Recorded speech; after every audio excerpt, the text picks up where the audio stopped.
It's a competent product.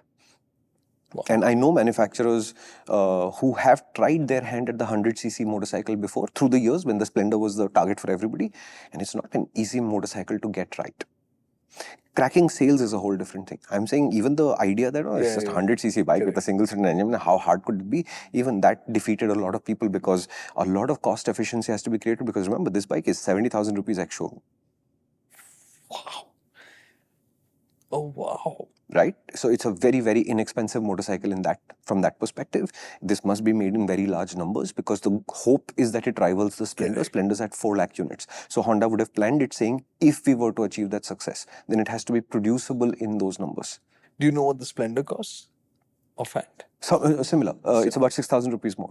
6,000 rupees Yeah. more. So the basic Splendors start there. The HF Deluxes are even less. Mm-hmm. So that's what, imagine for it to work for it to get to 70,000, they would have to factor in volumes any which way. Like it has to do numbers. Yeah. So when Markus Braunschberger had first come to Hero, he was on the S1000RR project at BMW before he became Hero's CTO for that time that he was here.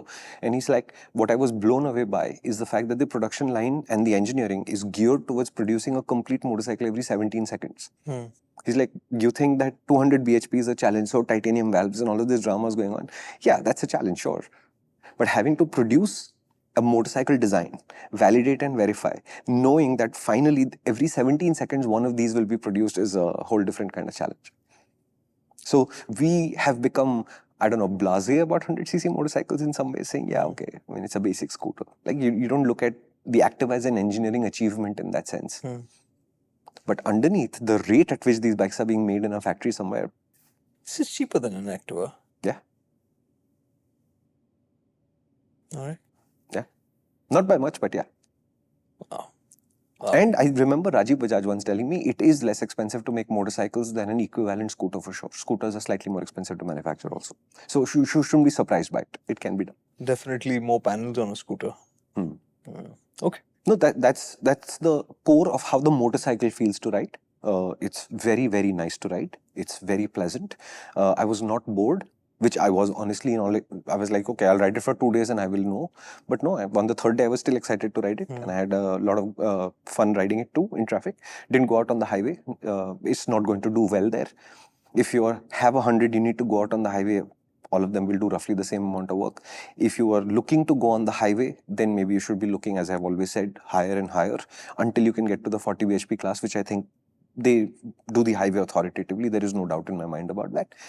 But the other side of it was also, I was wondering, how is it that since 2000 to 2025, an organization the size of Honda hasn't been able to crack this?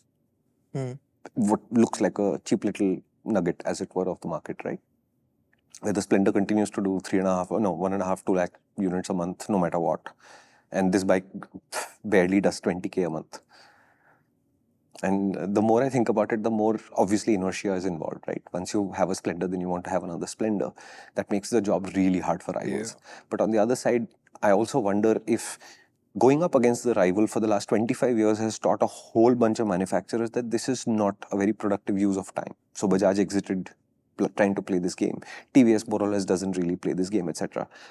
How is it that Honda continues to try and play? I mean, Yamaha came with the Crux and the Libero and God knows what else, and then they said, okay, we are out. Yeah, think about it. Like Honda's done so many attempts. They had the Twister, then the Dream series, whatever, CB, this, that, whatever.